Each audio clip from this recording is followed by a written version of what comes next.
Χαίρετε και καλώς ήρθατε στο Uncharted Ranch. Πάμε για το δεύτερο μας βιντεάκι δυναμικά και πριν να ξεκινήσουμε για να σας δείξουμε τα πώς παίρνουμε τα δύο μάτια από ένα άλογο, θα ήθελα να σας δείξω τα εργαλεία τα οποία χρησιμοποιούμε στα πρώτα μας βήματα της εκπαίδευσης. Ένα είναι το καπίστρι, το οποίο είναι εκπαιδευτικό. Αυτό εδώ έχει 4 κόμπους μπροστά, όπως θα μπορέσετε να δείτε, οι οποίοι αυτοί οι κόμποι πιέζουν σε κάποια συγκεκριμένα σημεία στο άλογο και την πίεση την οποία δίνουμε εμείς από το σκοινί τα πιέζει μπροστά στο επιρρήνιο και αντιδράνε τα άλογα. Βέβαια, το άλογο δεν μαθαίνει από την πίεση, μαθαίνει από την απελευθέρωση της πίεσης. Και όσο πιο γρήγοροι είμαστε στην απελευθέρωση της πίεσης, τόσο πιο γρήγορα το άλογο καταλαβαίνει τι του ζητάμε. Και το άλογο μαθαίνει να αντιδράει στην παραμικρή πίεση. Είτε είναι μικρή μετά, είτε είναι μεγάλη. Πάντα ξεκινάμε με την μικρότερη πίεση και σταδιακά αυξάνουμε την πίεση. Σήμερα με την Τζόση θα δείτε πώς παίρνουμε τα δύο μάτια και πώς βάζουμε το καπίστρι για πρώτη φορά σε ένα άλογο. Το δεύτερο μας εργαλείο το οποίο χρησιμοποιούμε είναι το σκοινί. Είναι χοντρό σκοινί το οποίο είναι και λίγο άκαμπτο θα έλεγα. Είναι σφιχτό και σκληρό, ούτως ώστε με το που κάνουμε εμείς τις κινήσεις μας με το χέρι η πίεση να αυξάνεται. Είναι γύρω στα 5 με 6 μέτρα. Αυτό θα δείτε και εσάς τι σας βολεύει ανάλογα με το χώρο σας. Και χρησιμοποιούμε και το μαστίγιο ή αλλιώς καλαμάκι. Ο δάσκαλος μου ο Στίβ το έλεγε καλαμάκι. Αυτό είναι από ένα σκληρό στέλεχος γύρω στο 1,20 και έχει μετά ένα σκοινάκι 1,5 μέτρο.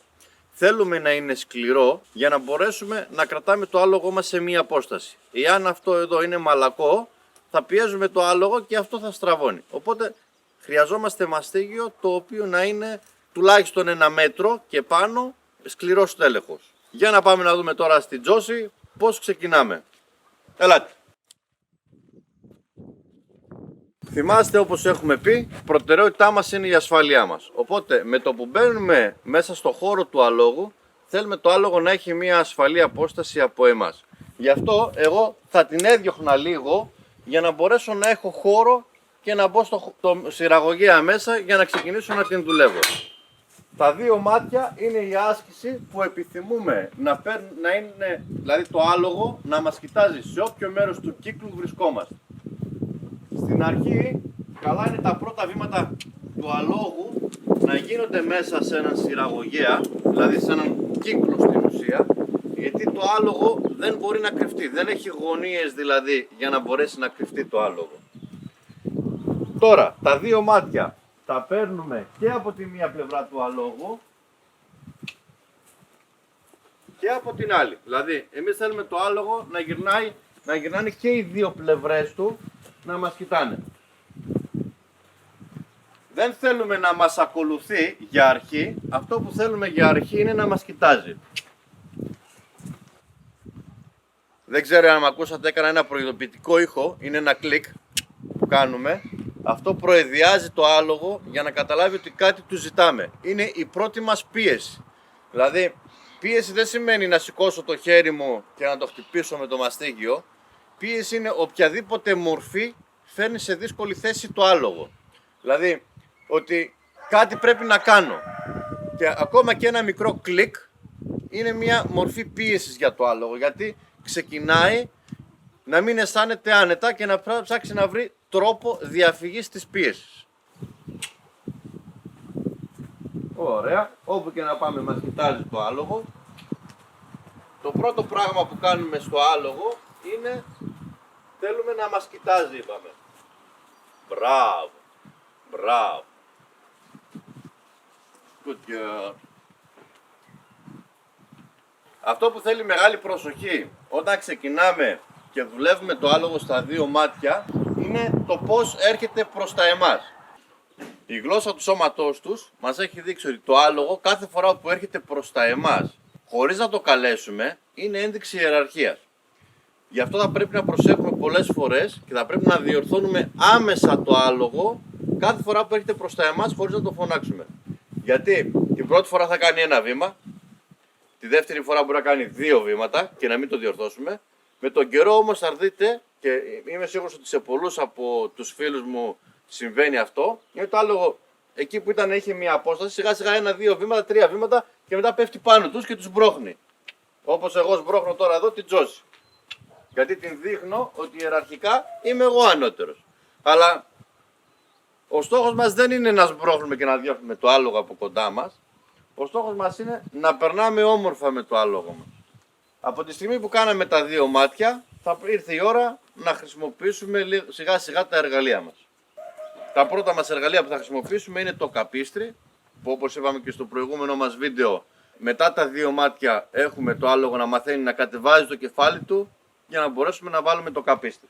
Πώς το πετυχαίνουμε αυτό? Έχουμε πει ότι το άλογο δεν μαθαίνει από την πίεση, μαθαίνει από την απελευθέρωση της πίεσης. Βάζουμε το δεξί μας χέρι ανάμεσα από τα αυτιά, από την πίσω πλευρά και ξεκινάμε και πιέζουμε προς τα κάτω. Το άλογο με το που ξεκινήσει και κατεβάζει το κεφάλι του προς τα κάτω, εμείς θα πρέπει να πάρουμε το χέρι μας. Όπως είδατε εσείς, στην Τζόση με το που πήγα να βάλω το χέρι μου, η Τζόση το κατέβασε. Γιατί είπαμε ότι η Τζόση την ξέρει αυτή την άσκηση. Εσείς όμως θα περιμένετε εδώ, το σήκωσε λίγο, για να δούμε τώρα θα το κάνει. Βάζουμε το χέρι μας εδώ και πιέζουμε. Με το που ξεκινάει και κατεβάζει το άλογο το κεφάλι του, εμείς παίρνουμε την πίεση. Γιατί είπαμε το άλογο δεν μαθαίνει από την πίεση, μαθαίνει από την απελευθέρωση της πίεσης. Και πρέπει να είστε γρήγοροι στην απελευθέρωση της πίεσης. Για να βάλουμε το καπιστράκι μας. Το καπίστρι το κρατάμε με το επιρρήνιο μπροστά και στο δεξί μας χέρι έχουμε το μακρύ σκοινί το οποίο θα περάσει πάνω από το λαιμό της για να δεθεί εδώ στη θηλιά και θα σας δείξουμε και πώς δένουμε το καπίστρι, το σκηνένιο και το εκπαιδευτικό στη θηλιά.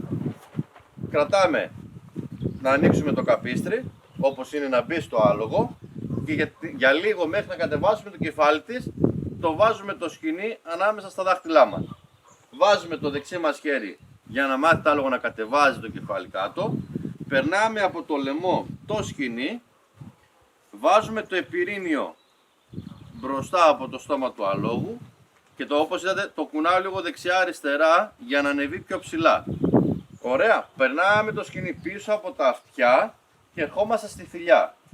Περνάμε το σκοινί από μέσα προς τα έξω, βάζουμε τον δείκτη από το αριστερό μας χέρι κάτω από τη θηλιά, εδώ, το περνάμε προς τα πίσω, θέλω να σας το δείξω όσο πιο καλά γίνεται, γιατί πολλοί κάνουν το λάθος και το κάνουν πάνω από τη θηλιά. Πάμε από το λαιμό της προς το κεφάλι, από μέσα μεριά και περνάει το σκοινί μέσα στο δείκτη, εδώ. Και παίρνουμε το δάχτυλό μας και το σφίγγουμε. Έτσι έχουμε σωστό και έναν ασφαλή κόμπο. Γιατί όποτε χρειαστεί να το λύσουμε, λύνεται πολύ εύκολα και δεν σφίγγει. Εάν το δέσουμε λάθος, όπως κάνουν πάρα πολλοί πελάτες μου, δηλαδή το δένουν από την πάνω μεριά, αυτό έχει το πρόβλημα ότι μπορεί σε μία πίεση να λυθεί. Και εμείς δεν θέλουμε την ώρα που θα δουλεύουμε το άλογο να χάσουμε το άλογο εξαιτίας από το καπίστρι. Να θυμάστε τον κόμπο. Βάζουμε τον δείκτη κάτω από τη θηλιά, περνάμε από το λαιμό προς το κεφάλι και το σκηνάκι μετά μέσα στον δείκτη κάτω από τη θηλιά. Και είναι έτοιμο το καπιστράκι. Όπως είπαμε, το άλογο είναι ένα ζώο το οποίο αντιδράει, δεν σκέφτεται. Η γλώσσα του σώματός τους λέει ότι όσο πιο ψηλά έχουν το κεφάλι τους, έτσι ψηλά, η γλώσσα του σώματος λέει ότι είμαι έτοιμο να αντιδράσω, κάτι κακό θα συμβεί. Γι' αυτό εμείς τι κάνουμε, έχουμε βρει έναν τεχνητό τρόπο να του κατεβάζουμε το κεφάλι κάτω, γιατί η φύση μας έχει δείξει ότι τα ζώα τα οποία είναι αφημένα στο λιβάδι και βόσκουν μια χαρά, όλα είναι με ένα λίγο σταυροπόδι, το κεφάλι κάτω, είτε θα κοιμούνται είτε θα βόσκουνε και πότε σηκώνονται όταν συμβεί κάτι το οποίο είναι έτοιμα να αντιδράσουν. Και το άλογο είναι ένα ζώο φυγής, οπότε η πρώτη του άμυνα είναι να τρέξει. Γι' αυτό εμείς τι κάνουμε, αφήνουμε πάντα πόρτες στο άλογο, όπως τώρα έχουμε μπροστά να φύγει, δεξιά να φύγει και πίσω να φύγει, αφήνουμε πόρτες διαφυγής στο άλογο. Το άλογο δεν είναι ένα ζώο το οποίο θα κάτσει να παλέψει, θα κάτσει να παλέψει μόνο όταν έχουν κλείσει οι πόρτες διαφυγής. Γι' αυτό τι κάνουμε με το άλογο, πάντα αφήνουμε και πόρτες διαφυγής.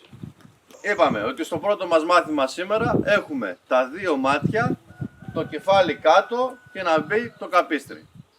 Στο επόμενο μας βίντεο θα σας δείξουμε πώς ξεκινάμε τις πρώτες ασκήσεις με το άλογο, παρέα εδώ με την Τζόση, για να μπορέσετε να τα κάνετε και εσείς βήμα-βήμα. Οποιαδήποτε ερώτηση έχετε φυσικά, είτε μπορείτε να σχολιάσετε κάτω από το βίντεο, είτε να μας καλέσετε.